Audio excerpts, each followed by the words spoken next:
Discover the world کے معزز ساتھیوں، السلام علیکم۔ ناظرین اکرام، گزرتے وقت کے ساتھ ساتھ انسانوں کی لازوال خواہشات جیسے جیسے بڑھتی رہتی ہیں، ویسے ویسے انسان بدلتے وقت کے ساتھ ساتھ ان خواہشات کو بھی وقت کے مطابق ڈھالتا رہتا ہے۔ لیکن کافی خواہشات ایسی ہیں جو انسان کے اندر فطری طور پر چھپی ہوئی ہیں، جیسا کہ ہمیشہ زندہ رہنے کی خواہش۔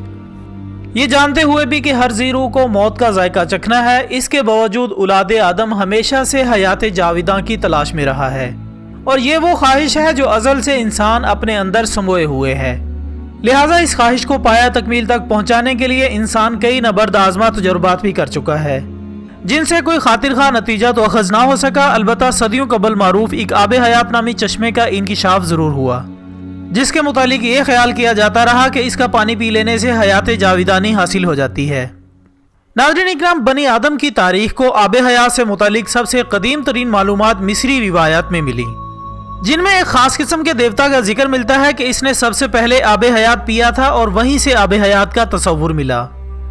جس کے بعد پھر اسی دور سے لے کر اب تک کئی ایسی بااثر شخصیات گزری جنہوں نے موت پر فتح حاصل کرنے کے لیے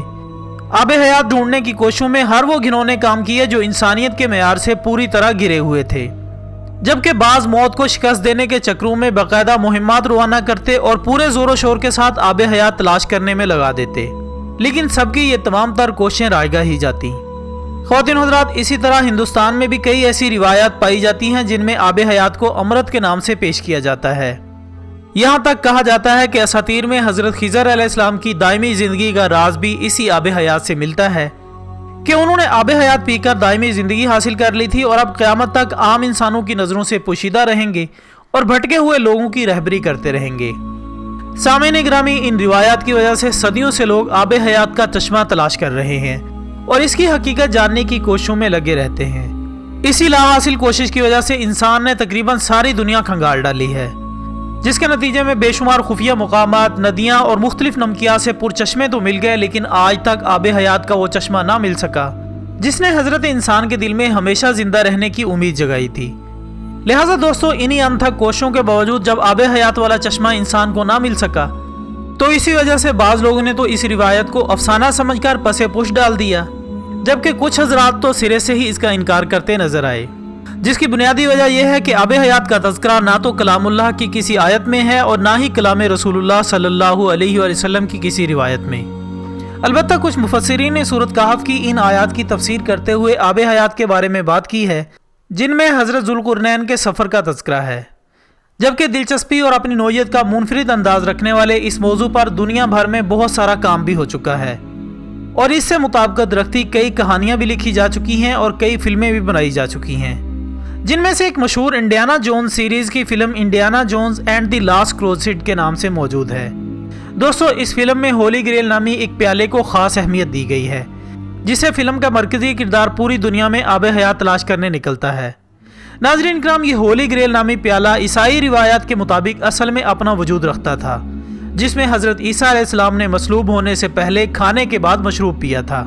اور یہی وہ پیالہ ہے جس میں جوزف نے حضرت عیسیٰ علیہ السلام کا خون جمع کیا تھا۔ اسی کے پیش نظر ایک روایت ہے کہ اگر اس پیالے میں کوئی مشروب پی لیا جائے تو وہ آب حیات بن جاتا ہے، مگر اس حقیقت کا صحیح علم اللہ ہی کے پاس ہے۔ دوستو، ماضی میں بہت سی دیگر روایات اور بالخصوص حضرت خضر علیہ السلام کے بعد حضرت الیاس علیہ السلام کے آب حیات پینے کا تذکرہ ملتا ہے، جبکہ اس کے بعد سکندر اعظم سے منسوب ایک کہانی بھی مشہور ہے کہ سب کی طرح سکندر اعظم کو بھی شوق ہوا کہ وہ آب حیات کا چشمہ تلاش کرے اور اس کا پانی پیے۔ چنانچہ وہ اسے تلاش کرتا کرتا جب اس تک پہنچ گیا تو اس نے چشمے کے کنارے پر ایک پرندہ پایا جس کے بال اور پر جھڑ چکے تھے، کھال لٹکی ہوئی تھی، چونچ گھس چکی تھی، لنگڑا لنگڑا کر چل رہا تھا۔ سکندر اعظم نے اس سے پوچھا کہ اے طائر لاہوتی، تو آب حیات کے چشمے کا پانی پی کر صحت مند کیوں نہیں ہو جاتا؟ کیوں اتنی تکلیف میں پڑا ہوا ہے؟ پرندے نے جواب دیا کہ اسی چشمے کا پانی پی کر تو اس حال کو پہنچا ہوں۔ میں نے اسے عام پانی سمجھ کر پی تو لیا، لیکن اب علم ہوا کہ آب حیات ابدی زندگی تو دیتا ہے مگر جوانی نہیں۔ اب بڑھاپے نے میرا یہ حال کر دیا ہے کہ چلنے پھرنے سے لاچار ہوں مگر موت نہیں آتی کہ کچھ راحت پا سکوں۔ لہٰذا سکندر اعظم نے یہ پانی پینے سے انکار کر دیا اور واپس لوٹ آیا، اور 32 سال کی بھری جوانی میں دائی اجل کو لبیک کہا۔ تو ناظرین، معلوم ہوا کہ چشمہ آب حیات تلاش کرنے والوں کی کوششیں بالکل بیکار ہیں، کیونکہ انسان اگر اسے تلاش کرنے کی خواہش میں نکل بھی پڑے اور اسے ڈھونڈ بھی لے